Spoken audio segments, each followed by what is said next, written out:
بیکران، به همه شما یاران و شخصیت‌های محترم که در این هوای سرد و یخبندان جمع شده اید تا صدای مردم ایران رو به گوش جهانیان برسانید و با سختی بسیار، همه شما که با سختی بسیار در تلاش بودید خودتون رو به این تظاهرات برسونید.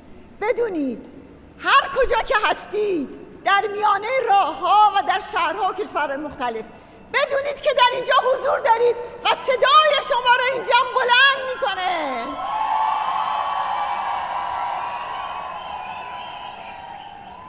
و از اینجا سلام میکنیم به مجاهدان اشرف که در این گرد همایی بزرگ حاضرند و با ما هستند.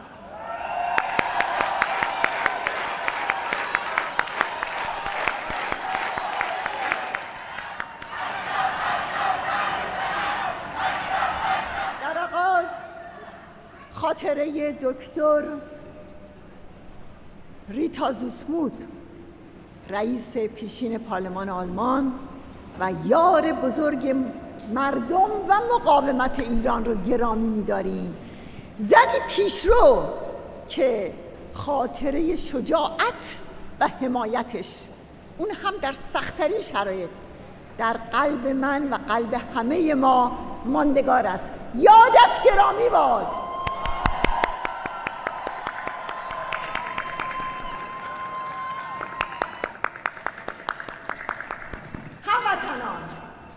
یاران شورشگر و شورشگران در سراسر میهن، ما امروز برای سالروز انقلاب ضد سلطنتی علیه دیکتاتوری شاه جمع شدیم.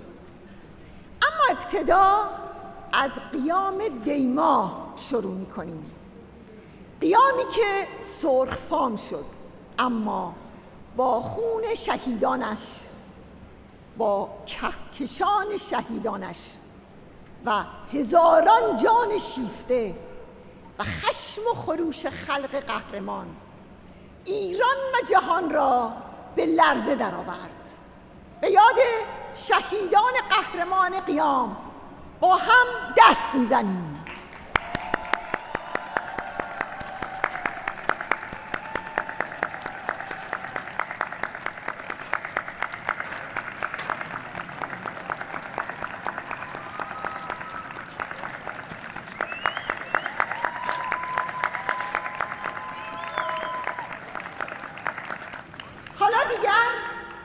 در دنیا کسی در حتمیت سرنگونی این رژیم تردید ندارد. سالها و سالها میگفتیم سرنگونی، اما حالا همه مقدم آن را به چشم میبینند و صدای پایش را میشنوند. شجاعت شورشگران ایران زمین درخشید و عالمگیر شد. طلسم مماشات در رابطه با سپاه پاسداران در اروپا در هم شکست و حالا زمان به رسمیت شناختن مقاومت 44 ساله مردم ایران برای سرنگونی رژیم آخوندی است.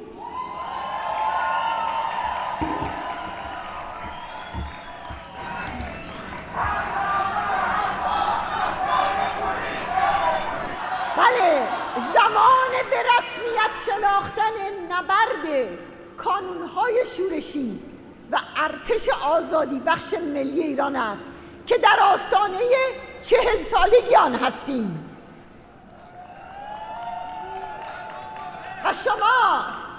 و شما ای مادران و ای پدران داغدار که به جای ماتم و عزا دستفشان و پاکوبان به ادامه قیام فرا می‌خوانید.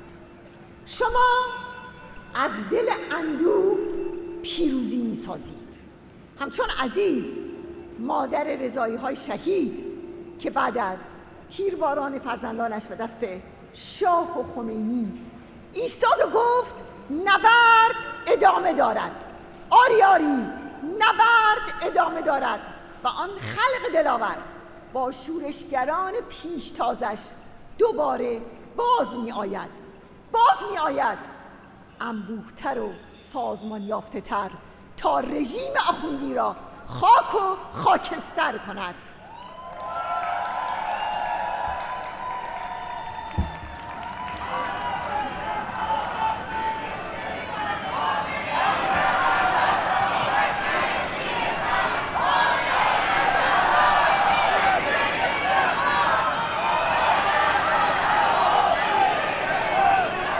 اشرف شهیدان که فردا 19 بهمن سالگرد شهادت اوست گفت جهان خبردار نشد که بر مردم ایران چه گذشت. منظورش شکنجه و کشتار و ستم دیکتاتوری دینی بود. اون زمانی که زنان مجاهد باردار رو بی محابا تیرباران می‌کردند.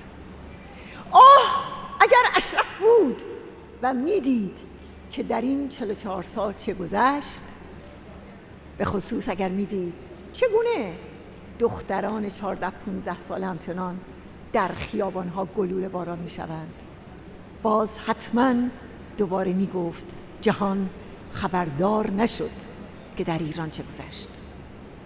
و سردار خیابانی که میخروشید ما حق داریم امیدوار باشیم، ما حق داریم از خطرات و مشکلات نهراسیم، پس یقین داشته باشید که آینده مال شماست.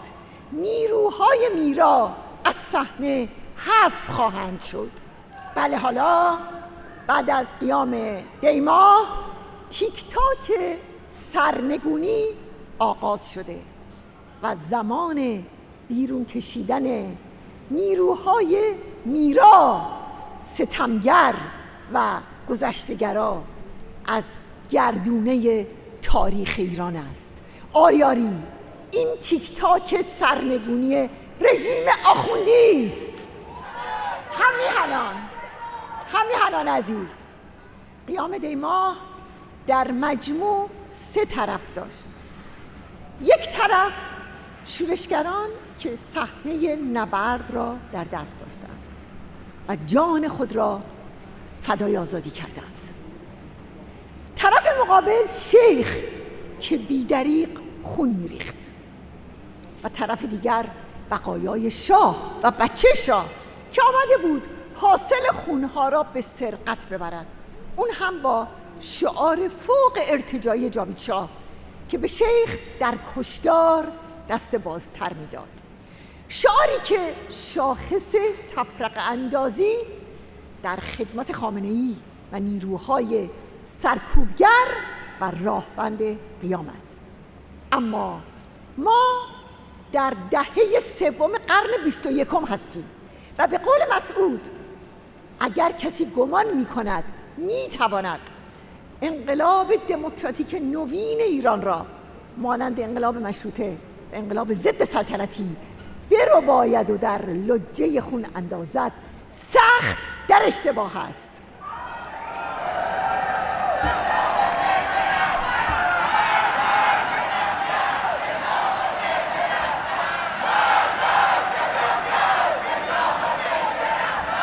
ما با مقاومتی روبرو هستیم که 60 سال بیوقفه با دیکتاتوری های شاه و شیخ در نبرد است، با بیش از 100,000 ستاره خونین، اما شبکوب، درخشان و راهنما. اکنون حرکت و راهگشایی کانون‌های شورشی و تکثیر آنها در میان جوانان میهن را همه به چشم می‌بینند و دشمن به 100 زبان به آن اذعان می‌کند. در قیام دی‌ماه همه دیدند که چگونه فرهنگ رزم و انقلاب در کوچه ها و خیابان ها و شهرهای ایران راه می‌گشود و نیروی سرنگونی می‌ساخت. به سازنده این راه و رزم، به مسعود درود که رو در روی رژیم ضد بشری آخوندها ارتش آزادی بخش ملی را برپا کرد، یک جایگزین دموکراتیک شکل داد و راه انقلاب دموکراتیک ایران را به سوی آزادی و پیروزی گشود.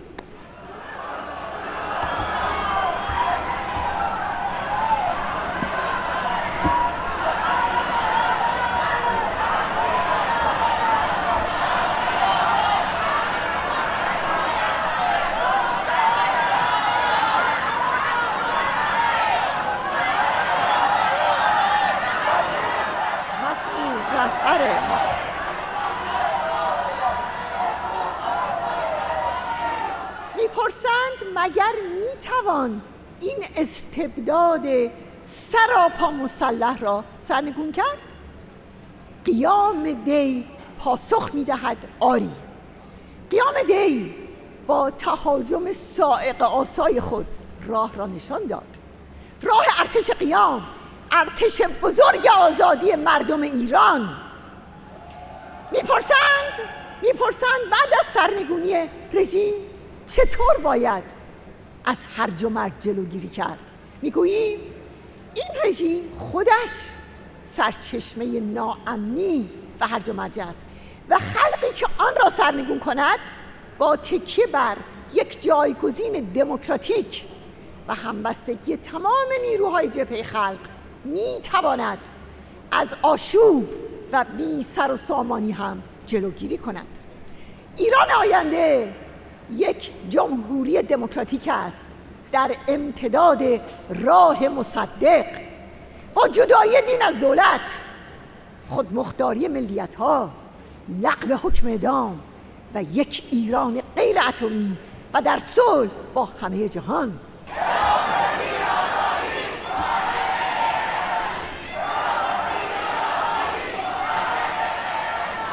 میپرسند آیا آلترناتیوی هست؟ آری هست، فقط باید به آن چشم گشود. 44 سال است که با چراغ راهنمای نه شاه نه شیخ در آتش و خون دوام آورده. این چراغ راهنما به معنی نفی دیکتاتوری و وابستگی و اثبات آزادی و استقلال است.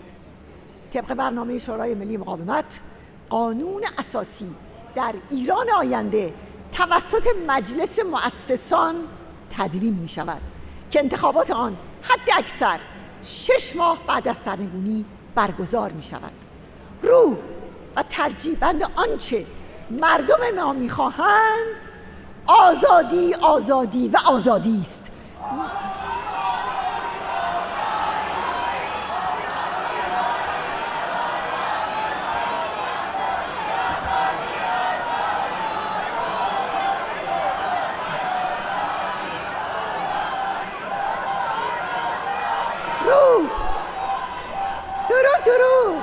روح و ترجیبند آنچه مردم ما میخواهند آزادی، آزادی و آزادی است. مشارکت فعال و برابر زنان در رهبری است و عدالت است برای همه. مشارکت متساوی همگان، به ویژه ملیت‌های ایران، در حقوق و اداره امور جامعه است، اعم از کرد و بلوچ و ترکمن و عرب.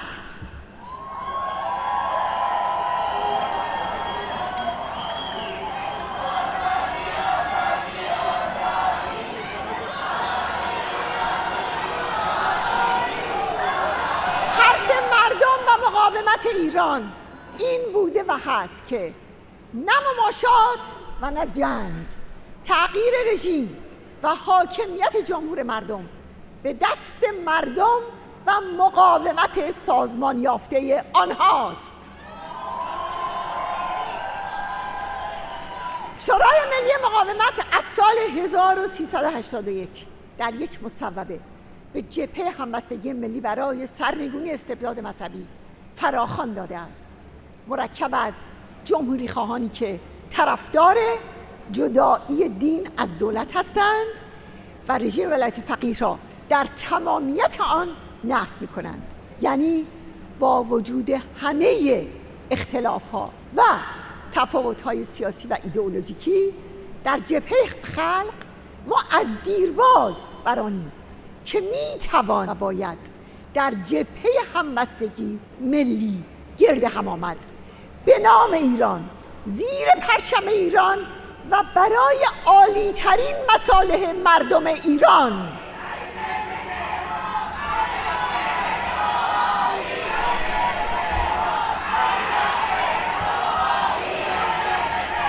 از اینجا رهبران جهان را به شنیدن فریاد آزادیخواهی مردم ایران فرا می‌خوانم. خواستهایی که از 3 دهه پیش بارها آن را اعلام کرده ایم. 1.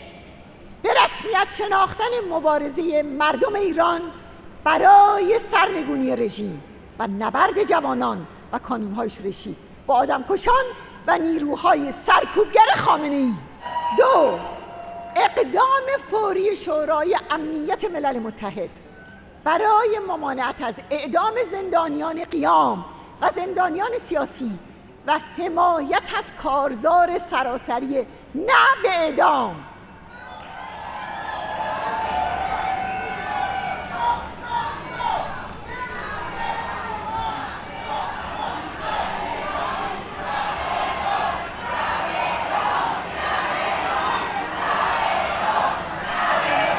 3. ایجاد تسهیلات برای دستیابی مردم به اینترنت آزاد. 4. ارجاع پرونده خامنه‌ای و سایر سران رژیم به شورای امنیت برای محاکمه در یک دادگاه بین المللی به خاطر جنایت علیه بشریت و نسل‌کشی و همزمان پیگرد قضایی آنها در دادگاه‌های ملی کشورها بر اساس اصل صلاحیت جهانی.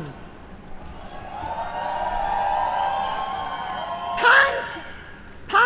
تعطیلی سفارت‌های رژیم و اخراج دیپلمات‌ها و مزدوران سپاه و وزارت اطلاعات.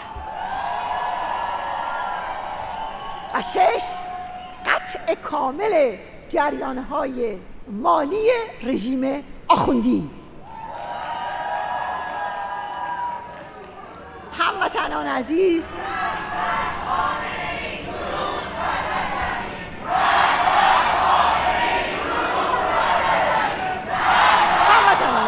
امروز در سال روز انقلابی گرد هم آمده ایم که در سال 1357 آن را به سرقت بردند.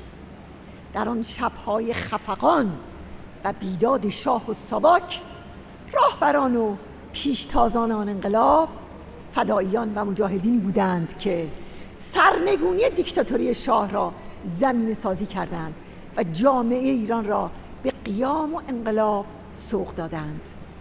از پدر طالقانی تا حنیف و محسن و بدیزادگان و جزنی و احمدزاده و پویان و پاکنژاد و خالقان حماسه سیاه‌کل، درودی بی پایان بر آن قهرمانان و شهیدانی که در دهه 60 و در قتل عام 67 و قیام‌های پی در پی در روزگار شیخ آتش مقاومت برای یک ملت اسیر را شعله‌ور نگه داشته‌اند. درود بر همه آنها.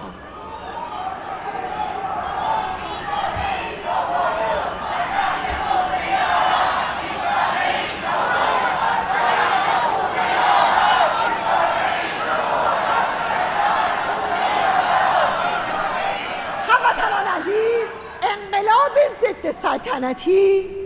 انقلاب ضد سلطنتی اثبات کرد که نیروی خلق به پا خواسته بر بزرگترین قوای سرکوب و کشتار غلبه می کند و امروز در فرازی بالاتر انقلاب دموکراتیک ایران به پیش می تازد. انقلابی 100 بار عمیق‌تر، نیرومندتر، هوشیارتر و آگاهتر که به قطع و یقین پیروز می شود. بله، یقین داشته باشید که شما پیروز می شوید. سلام بر قیام ایران، سلام بر شهیدان. پیروز باد انقلاب دموکراتیک مردم ایران. درود بر همه شما.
ایران